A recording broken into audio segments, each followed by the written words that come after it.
Middle east और दक्षिण Caucasus में ईरान की बढ़ती सक्रियता ने अमेरिका की क्षेत्रीय रणनीति को गंभीर चुनौती दी है।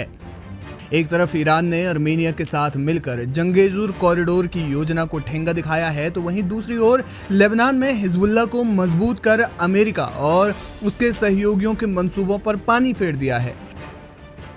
ये सब उस समय हो रहा है जब अमेरिका इन दोनों क्षेत्रों में अपने प्रभाव को बढ़ाने की कोशिश में जुटा था। ईरान की ये रणनीति न केवल क्षेत्रीय समीकरण बदल रही है, बल्कि वैश्विक शांति संतुलन पर भी गहरा असर डाल रही है। जंगेजुर कॉरिडोर पर ईरान का सख्त रुख। जंगेजुर कॉरिडोर, जो अजरबैजान को उसके नक्शिवन क्षेत्र से जोड़ने के लिए अर्मेनिया के सूनिक प्रांत से होकर गुजरने वाला एक प्रस्तावित परिवहन मार्ग है, हाल के महीनों में विवाद का केंद्र बना हुआ है।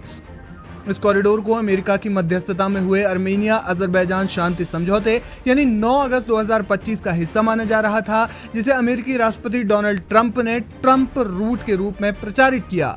इस समझौते के तहत कॉरिडोर का निर्माण और प्रबंधन अमेरिका के नियंत्रण में होना था, जिसे ईरान ने अपनी राष्ट्रीय सुरक्षा और क्षेत्रीय प्रभाव के लिए खतरा बताया। ईरान के supreme leader Ayatollah Syed Ali Khamenei के वरिष्ठ सलाहकार अली अकबर वेलायती ने साफ शब्दों में कहा कि कॉरिडोर दक्षिण काकेशस की स्थिरता को खतरे में डालेगा और ईरान की सीमाओं पर नेटो और अमेरिकी सैन्य उपस्थिति को बढ़ावा देगा। हम इसे किसी भी कीमत पर रोकेंगे, चाहे रूस हमारे साथ हो या ना हो। वेलायती ने इसे ट्रंप की भू राजनीतिक साजिश करार देते हुए चेतावनी दी कि ये कॉरिडोर अमेरिकी भाड़े के सैनिकों का कब्रिस्तान बन जाएगा। आपको बता दें कि ईरान की आपत्ति के पीछे कई कारण हैं। पहला, ये कॉरिडोर ईरान को अर्मेनिया से जोड़ने वाले मौजूदा व्यापारिक और परिवहन मार्ग को बाधित कर सकता है, जिससे ईरान की यूरोप और जॉर्जिया तक पहुंच कमजोर होगी। दूसरा, ये कॉरिडोर अजरबैजान और तुर्की को मध्य एशिया और चीन से जोड़कर उनकी रणनीतिक स्थिति को मजबूत करेगा, जो ईरान के हितों के खिलाफ है। इसके अलावा एक और कारण इसमें है। ईरान को डर है कि अमेरिका और नेटो इस कॉरिडोर का इस्तेमाल अपनी सैन्य उपस्थिति बढ़ाने के लिए करेंगे, जिसे तेहरान अपनी उत्तरी सीमा पर खतरा मानता है। हाल ही में ईरान के दबाव और कूटनीतिक प्रयासों के बाद अर्मेनिया ने इस कॉरिडोर के निर्माण पर सहमति से पीछे हटने का संकेत दिया है। ध्यान देने वाली बात यह है कि अर्मेनिया फिलहाल इससे आधिकारिक तौर पर पीछे नहीं हटा है, लेकिन उन्होंने इसे भविष्य में चर्चा के लिए छोड़ दिया है।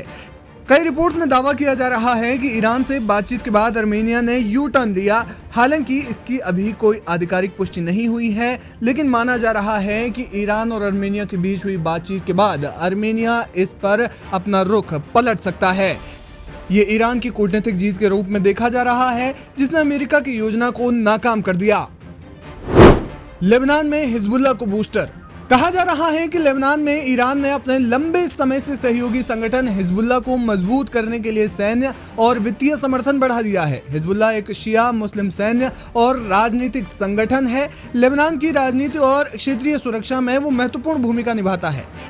हाल ही में जब अमेरिका और इसराइल ने लेबनान की सरकार पर दबाव डाला कि वो हिजबुल्लाह को निशस्त्र करें, उसे हथियार छोड़ने पर मजबूर करे, तो ईरान ने इसके लिए तेजी से कदम उठाया। जानकारी के मुताबिक ईरान के राष्ट्रीय सुरक्षा परिषद के सचिव अली लारिजानी ने बेरूत का दौरा किया। अनधिकारिक तौर पर यह जानकारी सामने आई है कि उन्होंने हिजबुल्लाह के नेताओं से भी मुलाकात की। अमेरिका ने अर्मेनिया और लेबनान में अपने प्रभाव को बढ़ाने की कोशिश की, लेकिन ईरान की सक्रियता ने उसके मंसूबों पर पानी फेर दिया। जंगेजुर कॉरिडोर को लेकर अमेरिका की योजना क्षेत्र में व्यापारिक और सैन्य नियंत्रण स्थापित करने की थी, लेकिन ईरान के सख्त रुख और अर्मेनिया के पीछे हटने के संकेत से ये योजना अधर में इस वक्त लटक गई है। वहीं दूसरी ओर लेबनान में भी हिजबुल्लाह के मजबूत होने की आशंका जताई जा रही है और इससे अमेरिका और इसराइल की स्थिति कमजोर बनी हुई है। कुल मिलाकर ईरान ने अपनी कूटनीतिक और सैन्य रणनीति के जरिए मिडिल ईस्ट और दक्षिण काकेशस में अमेरिका की योजनाओं को करारा जवाब दिया है।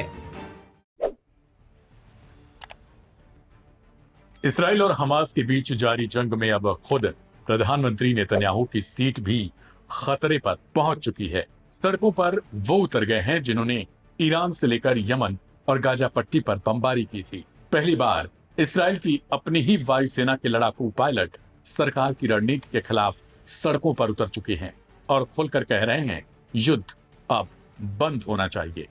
तेल अवीव के म्यूजियम प्लाजा में जहां कभी लोग कला देखने आते थे, अब वहां युद्ध विरोध का एक नया दृश्य खड़ा हो चुका है।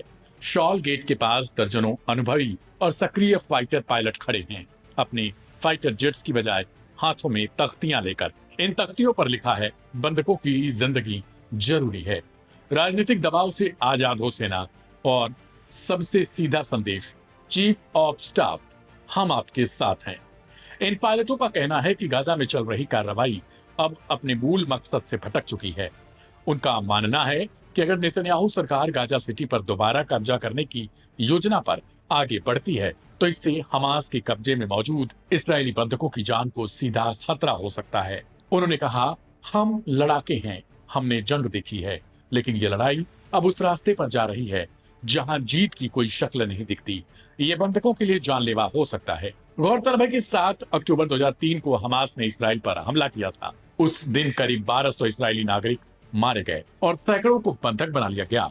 उसी दिन से जंग जारी है। इसराइल ने जवाबी कार्रवाई शुरू की और आज लगभग सालों बाद गाजा के ज्यादातर हिस्से मलबे में तब्दील हो चुके हैं। यूएन रिपोर्ट्स के मुताबिक इस युद्ध में अब तक 61,000 से ज्यादा फिलिस्तीनी मारे जा चुके हैं, जिनमें बड़ी संख्या में महिलाएं और बच्चे शामिल हैं।